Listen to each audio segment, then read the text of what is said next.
So here we go. Top 30 wide receiver ranks going into week 9. Number 1, Davante Adams. What could I say? This guy each and every week when he does play, if he don't get held back by an injury, he's 30 plus points each and every week. Number 2, DeAndre Hopkins in a great matchup versus Miami in Arizona this week. Hopkins, he'll do his thing. He'll put up numbers. Number 3, DK Metcalf in Buffalo. We saw Metcalf explode last week with 161 yards and 2 touchdowns.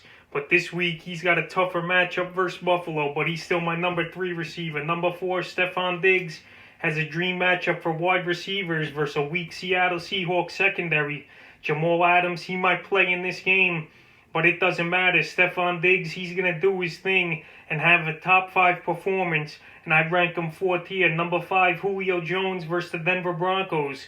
Since Julio Jones has come back, he looks like a top 5 receiver easily in this league. I thought that hamstring injury was going to bring him down for most of the season, but he looks better than ever. And in the last 2 weeks, he's gone over 100 yards as Julio Jones, and he's going to do it again versus Denver this weekend. Number 6, Keenan Allen. Since Justin Herbert's been inserted to the starting lineup, Allen reminds me of the Keenan Allen he was with Phillip Rivers in the lineup. Him and Herbert got a good rapport. Allen, he's getting his 8 to 10 catches a game with his 12 to 15 targets a game, and that's going to continue each and every week, and it will continue this week again in a home game versus the Vegas Raiders. Number 7, Tyreek Hill. It was about time we saw Hill catch a deep ball or two in this one. Last week, 4 catches, 98 yards, and 2 touchdowns versus a weak Jet defense. This week, he's got a little stiffer competition with the Carolina Panthers, but I think he's going to do his thing as Tyreek. The cheetah, I think he's going to get behind that Panther defense and go deep for a long ball and catch one for 6.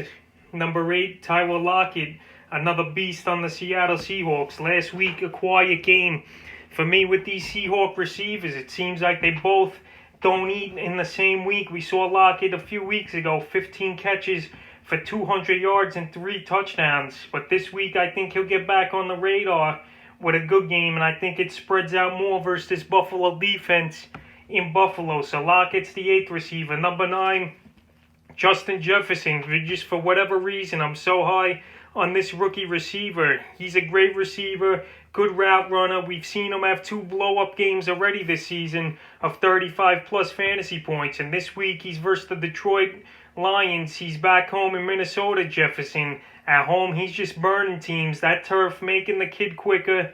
He's burning secondaries, and this week I could see him have another monster 25 to 30 point game. Number 10, A.J. Brown.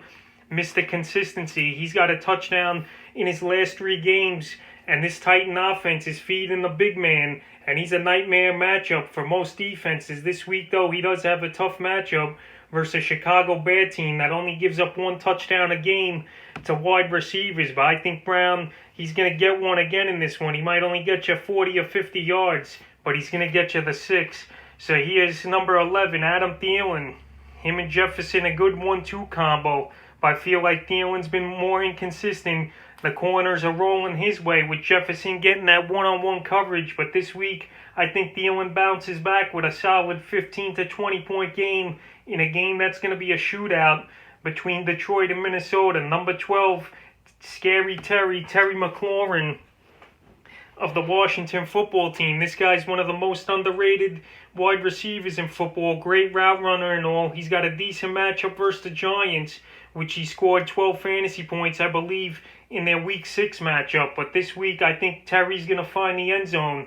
They're at home. Him and Kyle Allen are building a good rapport. They're coming off the bye week fresh and ready. So Terry McLaurin's number 12.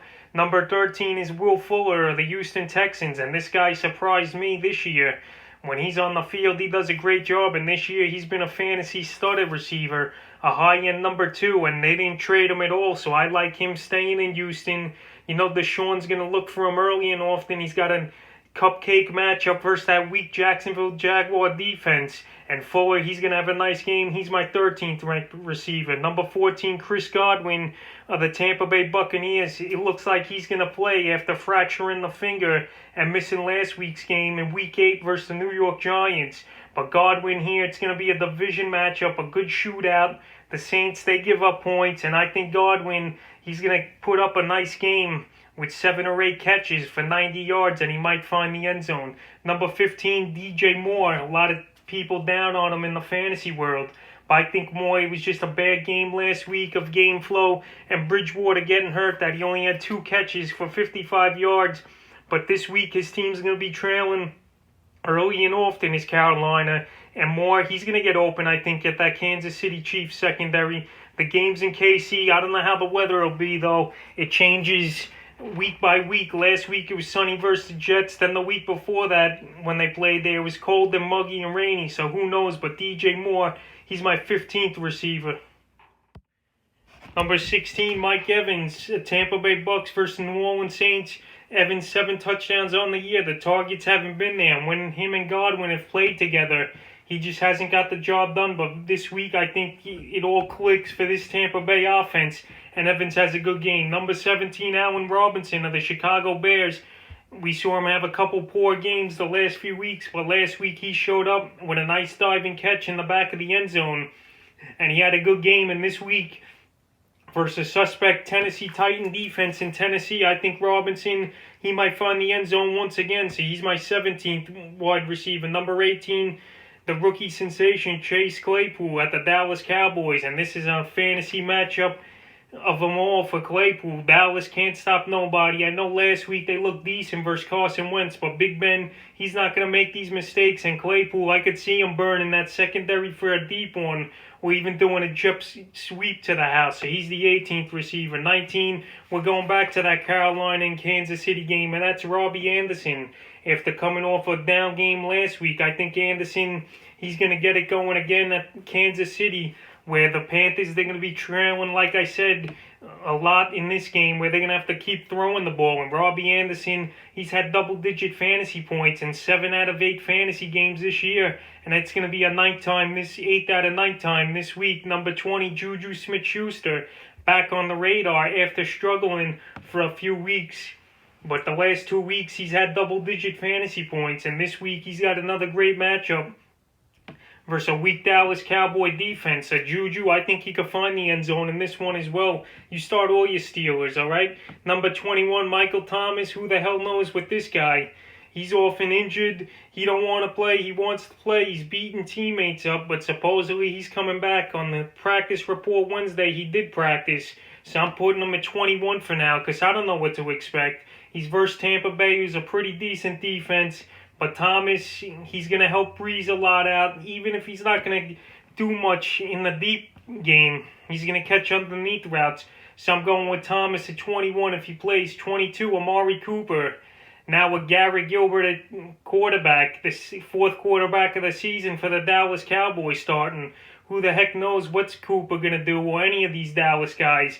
And I got Cooper at 22 here, just in case it's garbage time and the defense is playing back in Pittsburgh. He might get you those 4th quarter garbage points for fantasy, and all points do count, garbage time or not. So Cooper, the 22nd receiver. 23rd, it's Marvin Jones of the Detroit Lions. He didn't get traded at the trade deadline, and now he's the number 1 receiver there until Kenny Golladay comes back from the hip issue. Jones, he's been having some good games of late. Last week, 3 catches for 39 yards and 2 touchdowns. And now he's got a plus matchup versus the Minnesota Vikings. So he's a good number 2 to flex receiver. And he also was a waiver wire pickup this week. So if you got him, that's a good grab. Number 24, Brandon Cooks. Cooks, he's come alive since Bill O'Brien got fired. I just feel like this whole Houston Texan offense has since O'Brien's been gone. Cooks has had some good fantasy games. He was back on the radar now in the last 3 weeks. And in this game versus Jacksonville, a weak secondary, I could see him find the pay dirt in this one as well. 25, DeAndre Johnson. This guy, he's so inconsistent. You don't know what Johnson's going to do on a week-to-week basis.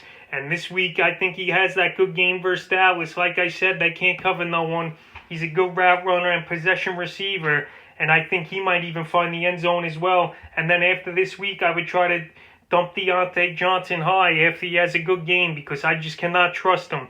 Number 26, Corey Davis. He's broke out of nowhere since coming off the COVID list 2 weeks ago. And now he's got a tough matchup versus Chicago. But Davis, he's going to have single coverage like I've been saying in the other videos.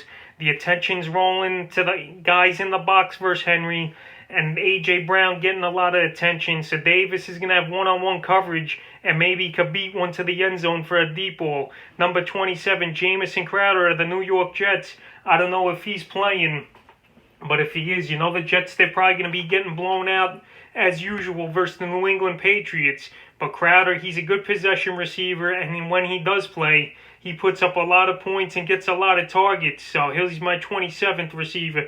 28, Devontae Parker. And like I've been saying, bench him this week, and I got him low in my rankings. He barely cracks the top 30 here. He's got a tough matchup at Arizona, where Patrick Peterson most likely cover him. Tua, I don't like Tua for Parker and the other fantasy values of these Miami Dolphins, but anyway, Parker, he's not going to do much. Bench him if you could, but he's here 28. 29, CeeDee Lamb, another guy. It's not that he's good and not good or nothing, but his quarterback situation's a mess. Last week, he had 8 points, which isn't great at all in PPR formats. This week, he's got another quarterback, Garrett Gilbert, starting, and who knows what he's going to get, but CeeDee Lamb, with his talent and stuff, he could get open, and if just the quarterback could get him the ball, maybe he could have a good game.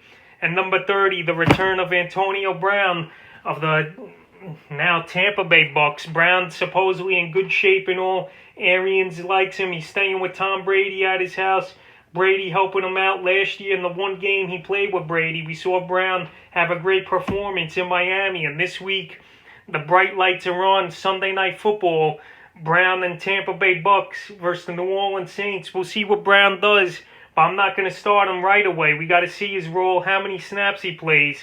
But he's the 30th and final receiver I'm going to have on the rankings this week. So that's 30 receivers rankings going into week 9.